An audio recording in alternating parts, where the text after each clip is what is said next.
All right, it's November 15th. Wanted to share a devotional from a devotional book I got from either got it from the church here in Woodstown or when we went to a conference in Philly. Got to figure out which of those I have to bring it back to, but I think it's the one here in Woodstown that we do a Bible study at on Tuesday nights. And so I'll have to get it back to them, but it's by Oswald Chambers. Says selections for the year, and it's originally published over in London in 1935. So this is a reprint, and we'll go ahead and read the introduction that Chaplain Harvelson did. Actually, no, I'm not going to read any of those introductions. We're just going to jump right in to the devotional part of it. But for November 15th,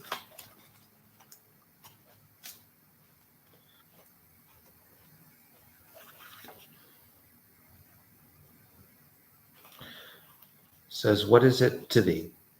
Lord, what shall this man do? What is that to thee? Follow thou me." From John 21, verses 21 and 22. One of my favorite things about this book, and the reason I picked it out, is some books do the Roman numerals for the chapters, and that's not something that I had ever seen before until just recently, and so it's always interesting to have them do the chapters with the X's and the I's and the V's instead of the numbers. But in John 21, it says, "Lord, what shall this man do? What is that to thee? Follow thou me." And then he goes on to say, "One of our severest lessons comes from the stubborn refusal to see that we must not interfere in other people's lives. It takes a long time to realize the danger of being an amateur providence, that is, interfering with God's order for others. You see a certain person suffering, and you say, 'He shall not suffer, and I will see that he does not.'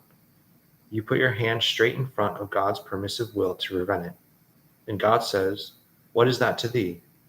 If there is stagnation spiritually, never allow it to go on, but get into God's presence and find out the reason for it.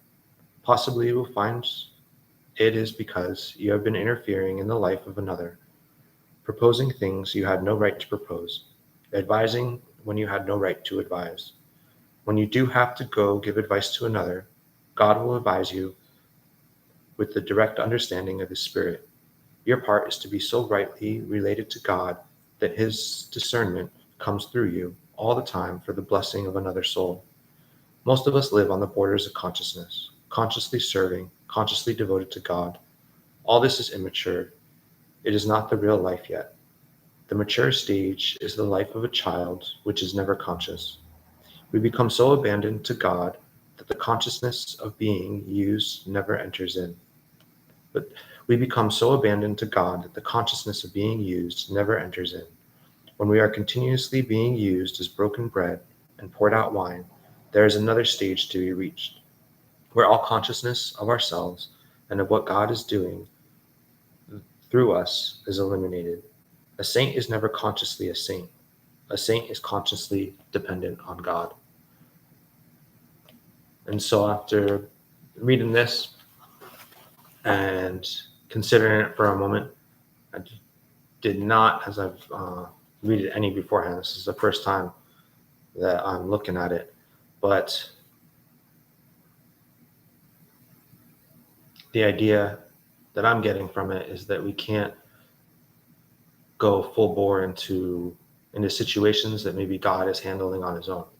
Like our desire to help and to assist others, it might be getting in God's way, but it's important for us to step back and let God do His work, whatever that may be, whatever that may look like.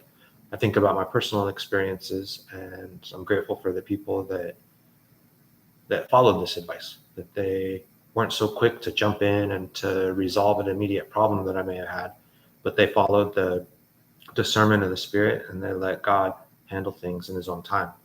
And it led to some difficult situations for myself, but I was able to, through the Spirit and through the help of Jesus Christ, to work through them. And and I'm stronger as a result of it. And as I come to a place where I'm more secure in my relationship with God, I'm more secure in my housing and with work, I look forward to be given opportunities to help others and to encourage them. And in doing that, I have to remember the advice in here. Like, Lord, what shall this man do? What is that to thee? Follow thou me.